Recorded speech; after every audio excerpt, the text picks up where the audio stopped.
Let's just go through some of the key names that landed on the board here. I think the wide receiver class is interesting because I've seen just rankings all over the map on these guys in terms of we have DK Metcalf number 1. I think that's a lot of people have Metcalf number 1, but then from there you'll find any of maybe 10 to 15 guys, like probably about 10 names other people have as number 2 on their board in terms of who they like second best in this draft class. The guys we all put in the first round, our top 5 are all guys who were absurdly productive in college.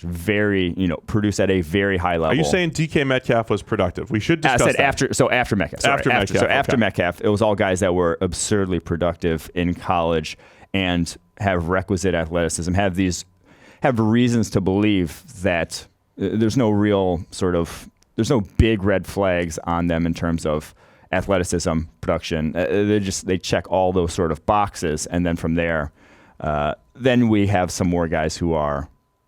We'll just go through the names. I guess let's go through the names. So A.J. Brown, J.J. Arcega-Whiteside, Andy Isabella, and Marquise Brown round out our top 5.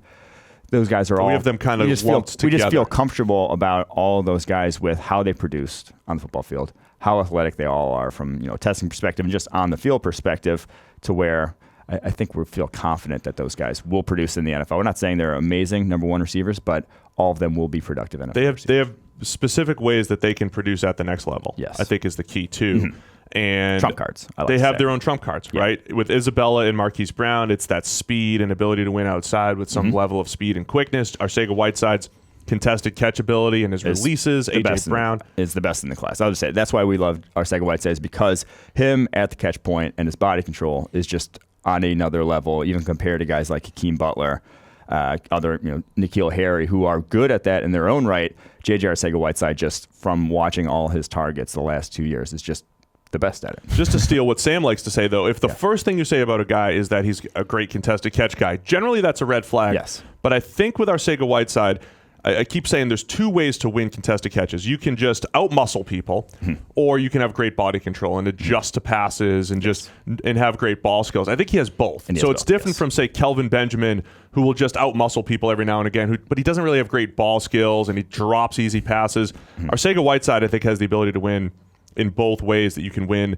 contested catches. And then A.J. Brown, a guy that's almost 230 pounds, running in the 4.4s, a sub 4.5 guy with some slick route running ability to win from the slot and the outside. So he might be the best total package in the draft as well. I agree. When we're putting the board, first off, with the wide receiver discussion, I think this is an annual thing. Last year at this time, we were half joking saying there's no number 1 wide receiver in the class. It's tough to separate them. I wish I could rank them all 5th. I want to rank everybody between 5th and 10th. And we landed on Calvin Ridley as our top guy. We debated Calvin Ridley, guys like James Washington from Oklahoma State. So there's a couple different ways you could go there with receivers. I feel like this is just every year because college is just churning out wide receivers who are in spread offenses, who are doing different things. Are they becoming running backs now, wide receivers? They're not interchangeable. Well, listen, I know. We need to do more work on this because I do think we talked about quarterback surplus. The fact that Ryan Tannehill, who's a starting caliber quarterback, is a backup now.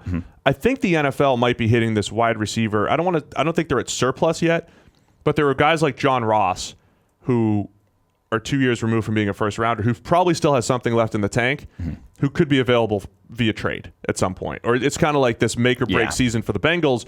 But it also doesn't mean that he can't restart his career somewhere else. Just using him as an example. I think there are receivers. You don't have to draft a receiver because I think there's still guys in the NFL that need another shot at receiver. I agree. So that's just kind of where the position is right now. Hakeem Butler's another guy that people are all over the place on. We have him as a second-round type of player, and he's got his own trump card of body control and physicality and all that stuff and surprising quicks. Yeah.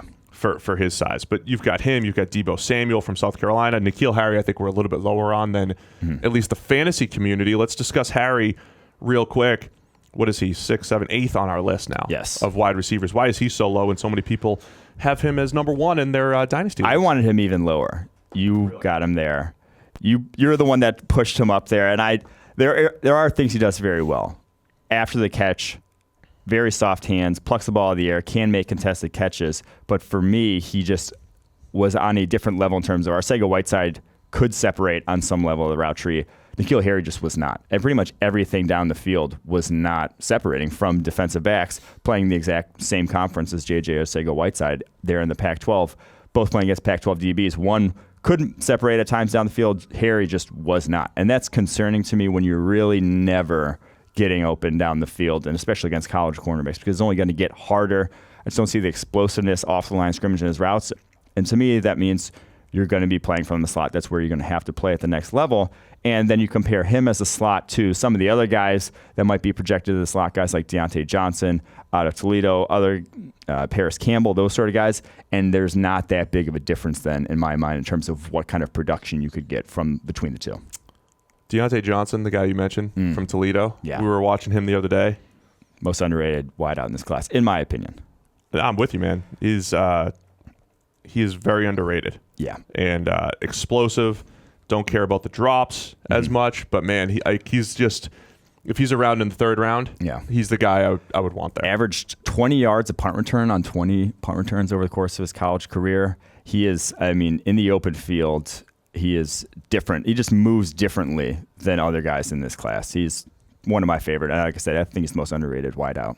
For perspective, N'Keal Harry's ranked 61st on our draft board, right behind the top running back, Josh Jacobs. We don't need to beat a dead horse, but the top running back on our draft board is number 60. Again, there's some in the building that would make that even lower and say don't draft a running back until number 130.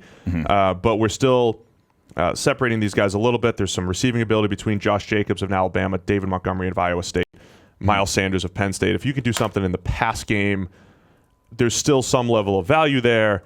Anything about the running? We have a million of them in the fourth round, though. Yeah, we have them. That's where you probably should start taking a running back. The one note I'll say is there's not a great receiver in this running back class. I don't think there's one that really. Jacobs is good. I don't think he's by any means, special in terms of your David Johnson, your even Le'Veon Bell.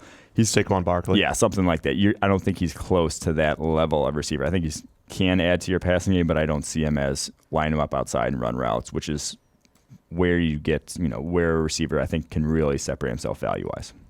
Let's tight ends really quickly. A lot of people talked about it as a deep class or a very good class. Our board doesn't really stack up that way. We have one first-round player in T.J. Hawkinson from Iowa. His teammate Noah Fant, we gave a second-round grade to. I'm not sold on some of the other guys. There's some athletic guys in there. Irv Smith from Alabama, Dawson Knox from Ole Miss. I just have some general concerns about both of those guys. There's some straight-line speed in guys like Caleb Wilson from UCLA. Dax Raymond's a pretty good athlete from Utah State. I just don't see guys that you could absolutely count on at the next level outside of the top couple. Yeah, and to bring value, there's only a handful of guys, even at the NFL level, that I think bring value to the table. There's maybe like 10 to 12 that actually bring receiving value to the table and what they can do from a mismatch perspective.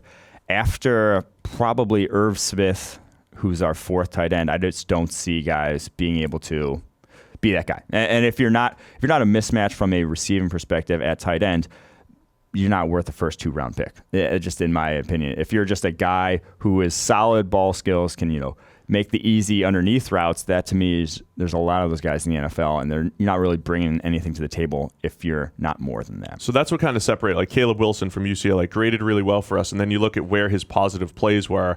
It was a lot of deep crossers behind the defense, great.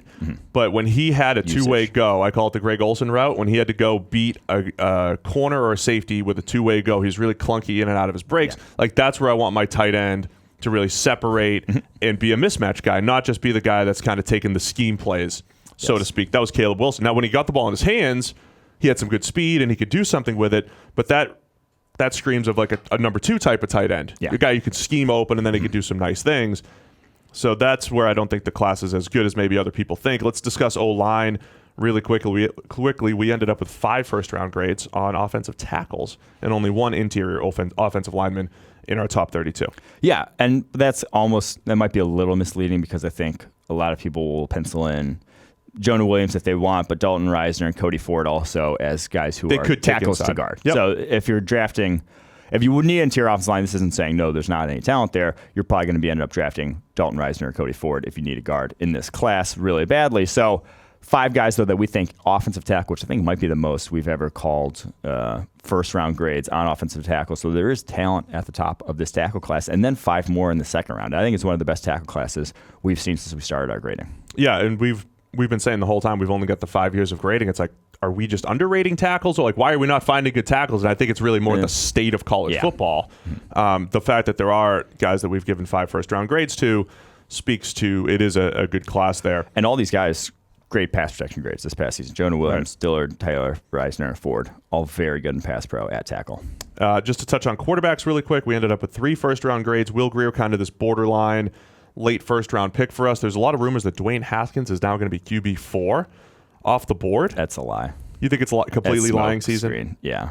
Completely lying season right now. Yeah. A lot of rumors that Daniel Jones is going to go top 10-ish. We have a third-round grade on him. Just rumors of guys falling doesn't do it for me, because that takes that, if you say a guy's falling, that means like multiple. That means like your 5 teams have to agree that a guy's falling. It's something like that. If you pencil in, oh hey, X team loves X player, I can more get on board. Maybe think that's a real reporting. But if a guy just rumors of a guy falling without any sort of actual substance behind it in terms of to be fair. Happening. To be fair, this is like the week when you listen to the old crotchety scouts on Twitter and everything. They're like, listen, there's no draft boards built until the first week of April. So draft boards are being built. So they're being built, and that's why a lot of this news is coming out, I think.